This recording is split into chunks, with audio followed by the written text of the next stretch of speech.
रस माधुरी शरण जी। शेरविल। श्री हरिवंश महर्षि, आपके चरणों में कोटि कोटि दंडवत प्रणाम।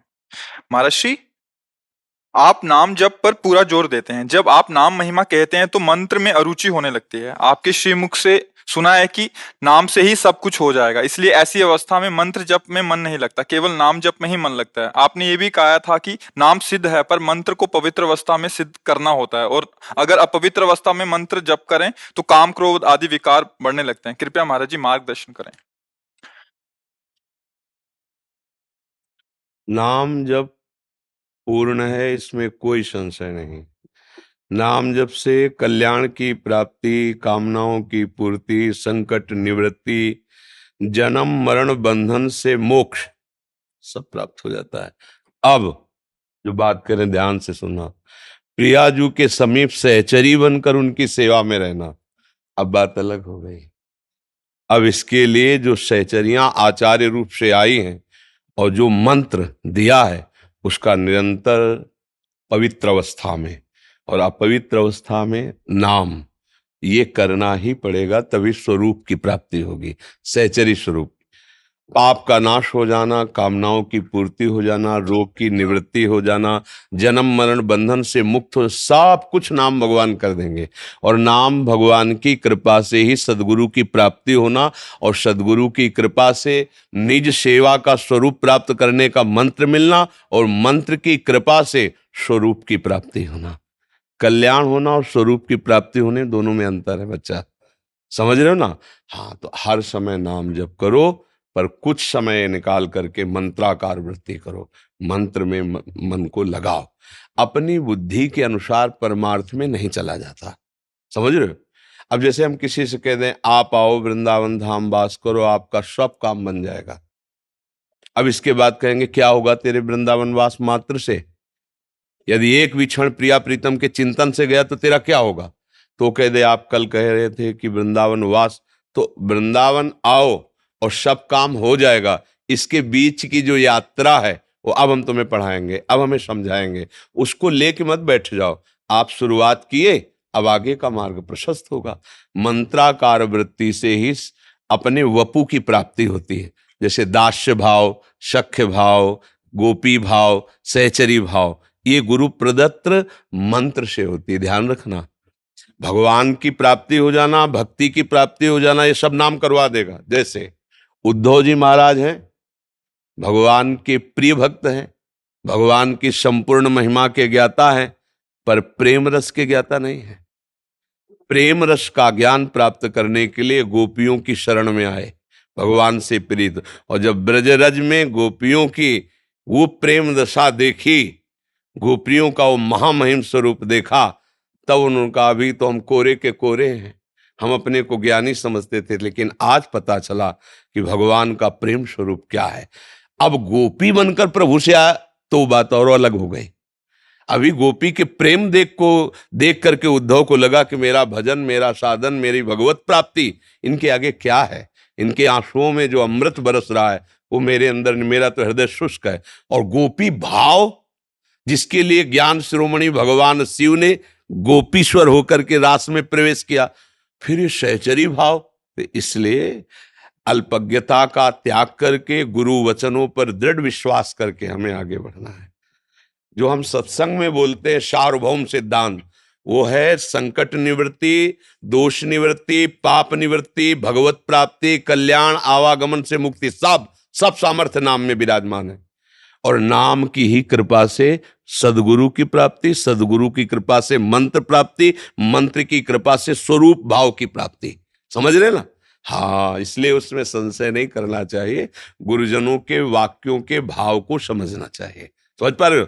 अब अपनी रुचि लगावे तो फिर डॉक्टर की दवा का महत्व क्या रह गया कि हमको तो टेबलेट पसंद नहीं, कोई पेय पदार्थ हो तो दे दो। हमको पेय पदार्थ पसंद नहीं, कोई एक इंजेक्शन भर लगा दो तुम्हारी रुचि से। उसको जरूरत है, इंजेक्शन भी लगाएगा, पेय भी देगा, खाद्य भी देगा, परहेज बताएगा। संपूर्ण रोग की निवृत्ति के लिए वो जो जो कहेगा हमें मानना पड़ेगा। तो भव रोग निवृत्ति का अचूक उपाय सदगुरु रूपी वैद्य के पास है। सदगुरु वैद्य बचन विश्वासा, संयम यह न विषय के आशा। उसमें अपनी बुद्धि। हम डॉक्टर को समझाएंगे क्या कि ये वाला चूरन ये दो, हमें ये पसंद है। वो तो जो दे रहा है आंख मूंद के विश्वास करके हम उसके कथनानुसार चल देते हैं। ऐसे ही श्रद्धा और विश्वास की पूर्ण दृढ़ता गुरुदेव के वचनों में, तो भगवत प्राप्ति, भगवत प्रेम स्वरूप प्राप्ति सबसे है। और याभ्याम विना न पश्यन्ति सिद्धा स्वांता स्तमीश्वरम। अगर श्रद्धा विश्वास नहीं तो हृदय में भगवान बैठे कहाँ अनुभव कर पा रहे हो। श्रद्धावान लभते ज्ञानम तत्परा संहितेन्द्रिया ज्ञानम लब्ध्वा पराम शांति मचिरेणादि गच्छति। श्रद्धावान ही ज्ञान को प्राप्त होता है, ज्ञानी ही जितेंद्रिय होता है, जितेंद्रिय ही आत्म तत्व का बोध प्राप्त करता है, बोधवान ही परम शांत होता है। सिद्धांत से चलोगे तो वस्तु प्राप्त हो जाएगी, और मनमानी में तो फिर मार्ग अलग है, उसमें विश्राम नहीं है। तो मनमानी ना करके यदि गुरुमानी चले तो मार्ग पुष्ट हो जाएगा। गुरुमानी कोई बिरला ही चलता है, मनमानी तो सब चलते हैं। मोहित श्रीवास्तव जी यूएसए से। राधे राधे महर्षि। गुरुदेव, आपके प्रवचन और वाणी सुनने में बहुत आनंद आता है, इसी कारण कभी कभी नाम जप कम हो पाता है। क्या गुरु के वचन सुनने का फल भी उतना है जितना नाम जप? देखो, एक बात गंभीरता समझो, हमें भजन परायण होना है। भजन का एक अंग है नाम जप। हम कभी ठाकुर सेवा में हैं, कभी पद गायन कर रहे हैं, कभी रूप के चिंतन में डूबे हैं, कभी भगवान की चर्चा सुन रहे हैं, कभी भक्तों की सेवा में लगे। ये सब भजन ही तो है ना।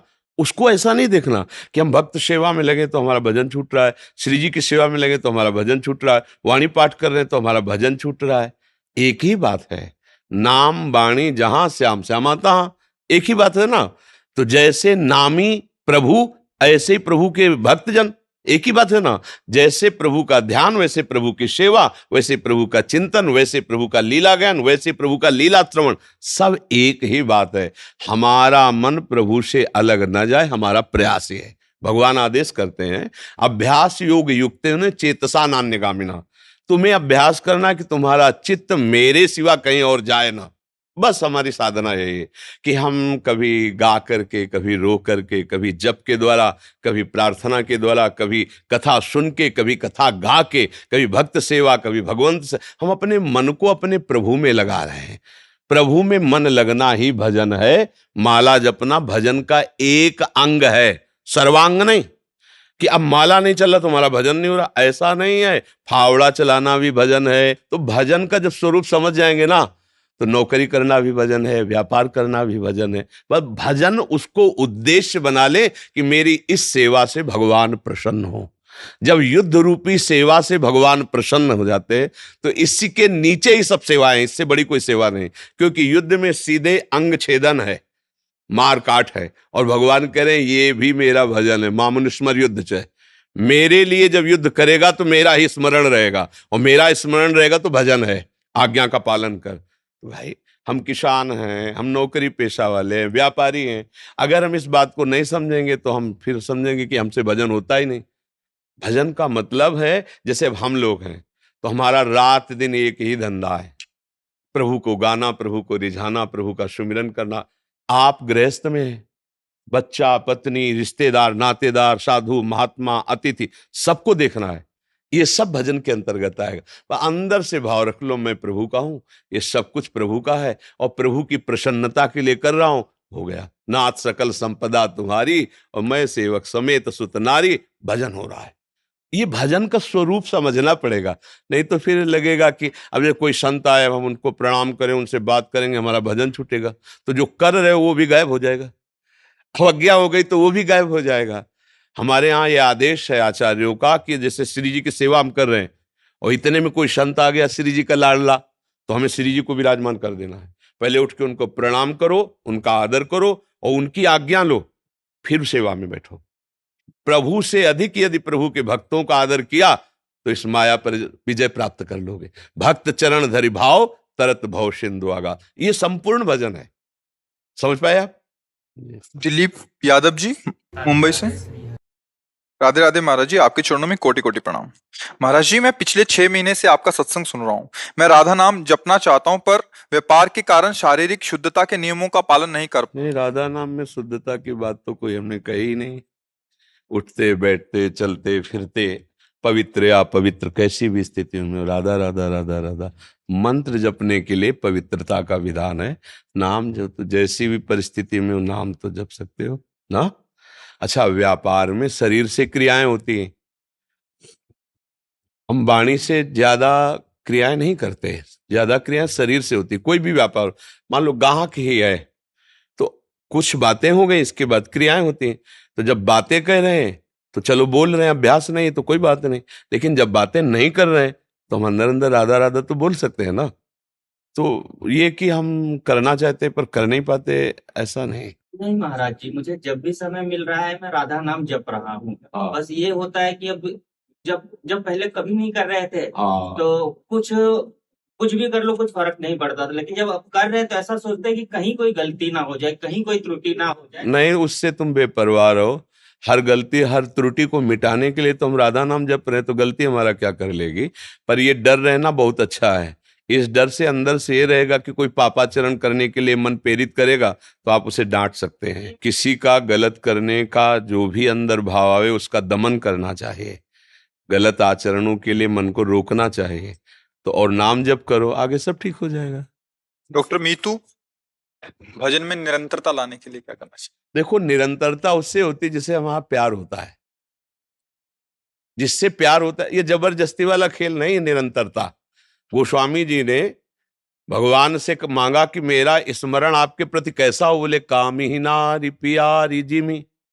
सूत्र समझो, जैसे कामी आदमी को कोई प्राणायाम आसन पद्मासन ये सब कुछ नहीं करना होता, उसको काम से प्यार है, काम की पूर्ति के लिए देह से प्यार है, तो उसको रात दिन उठते बैठते वही देह का चिंतन रहता है। स्त्री के कामी पुरुष को, यदि वो स्त्री शरीर में काम है तो पुरुष शरीर का चिंतन, पुरुष शरीर में तो, या परस्पर देह चिंतन कैसे होता है?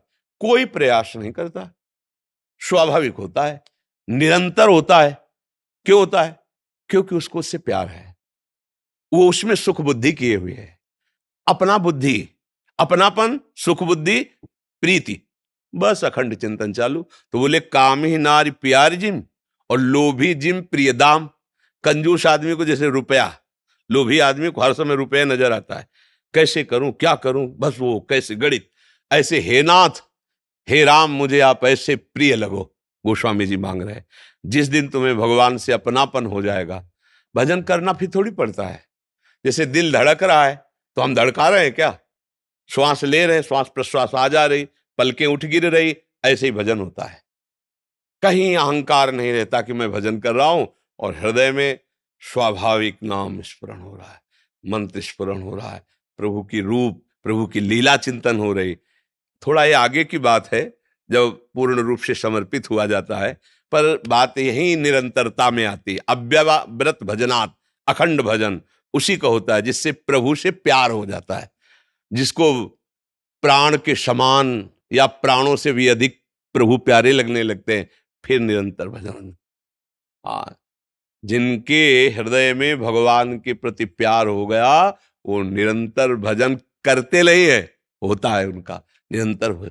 जिन्हें राम तुम प्राण प्यारे, तिनके मन शुभ सदन तुम्हारे। जिन्हें आप प्रभु प्राण प्यारे लगते हो तो भगवान का चिंतन क्या, भगवान ही बैठ जाते हैं हृदय में आकर के। भजन करो, भगवद आश्रित रहो, और जहां जहां मन जाए वहां से हटाकर प्रभु के नाम में, रूप में, लीला में, धाम में लगाओ तो निरंतरता धीरे धीरे आ जाएगी। करत करत अभ्यास के जड़ मत होत सुजान।